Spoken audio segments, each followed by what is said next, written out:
Hello and welcome to Spider-Man Lotus. The story kicks off with a fight scene between Spider-Man and Shocker. The fight doesn't last too long, it's barely 3 to 4 minutes, and I'm glad it's that way because the fight is awful.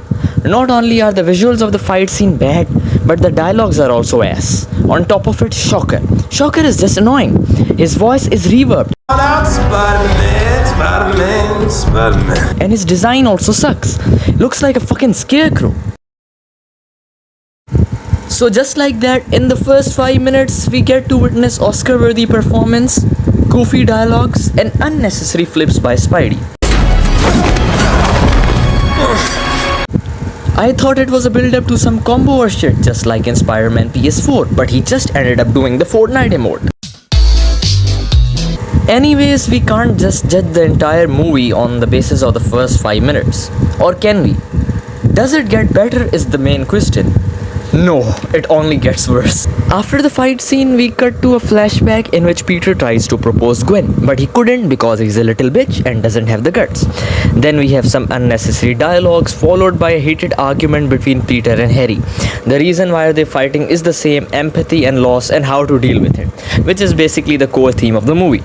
After the argument between Peter and Harry, we transition to Peter sitting in his apartment, crying and watching my videos. Yeah, literally my videos. Even the Lotus guy is subscribed. You guys have no reason not to subscribe my channel, so go and smash the subscribe button right now. Jokes aside, he was watching videos he and his friends recorded in high school.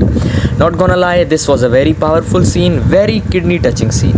It channeled my body with racist energy.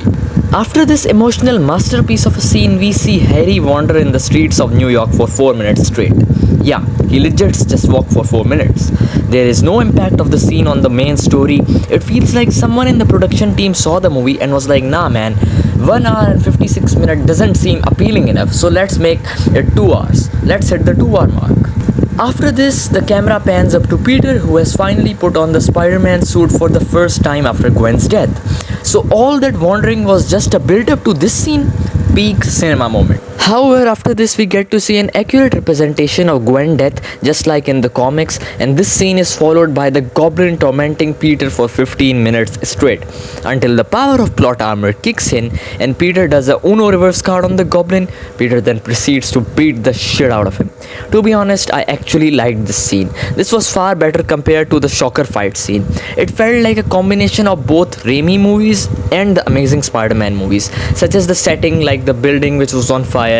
It looked like the fight scene in the Spider-Man 1 movie when Peter fought the goblin. And as far as the context of the fight scene is concerned, it was somewhat similar to the Amazing Spider-Man 2 movie. After this, we get another scene which I really genuinely liked, and it was when Spider-Man meets this ill kid who is about to pass away, and they have this very wholesome moment. I really enjoyed every bit of this, and this is what actually made the movie good for me. Like, this part was actually very satisfying. It was a perfect adaptation of the Amazing Spider-Man series and the comics. It was something that has never been seen in Spider-Man movies before, and it not only worked well for the character of Spider-Man but also Peter Parker. I really liked it, and I want that the future Spider-Man movies should look into this and not only revolve around the character of Spider-Man but also Peter Parker. Now that's all the important aspects of the story. In the 2-hour movie, I only found content worth 40 minutes that was worth watching. The rest were just repetition of dialogues, unnecessary scenes, and poor acting. Just like I mentioned Harry walking for 4 minutes that had no impact on the story, there are also a lot of scenes that literally make no sense and have no impact on the actual story, and this constitutes around 20% of the movie. One other example of useless scenes that I can give is this conversation between Flash and MJ. Not only was this conversation too long, but I personally believe there was no need for this scene to be in the movie. To conclude it, I will give this movie a 5 out of 10. 1 for the story, 2 for the swinging scenes, and 2 for the soundtrack. The swinging scenes were literally amazing. It gave me the Amazing Spider-Man vibes.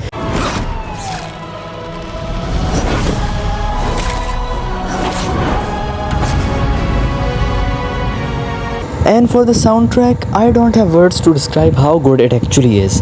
It's similar to somewhat of Danny Elfman, so great shout out to those guys who actually composed this music. It's literally a masterpiece. And for those people who are blindly hating on this project without even watching it just because of the controversy related to it, I think it's not fair.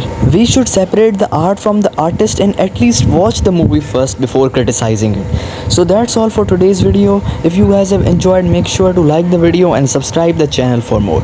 Peace out.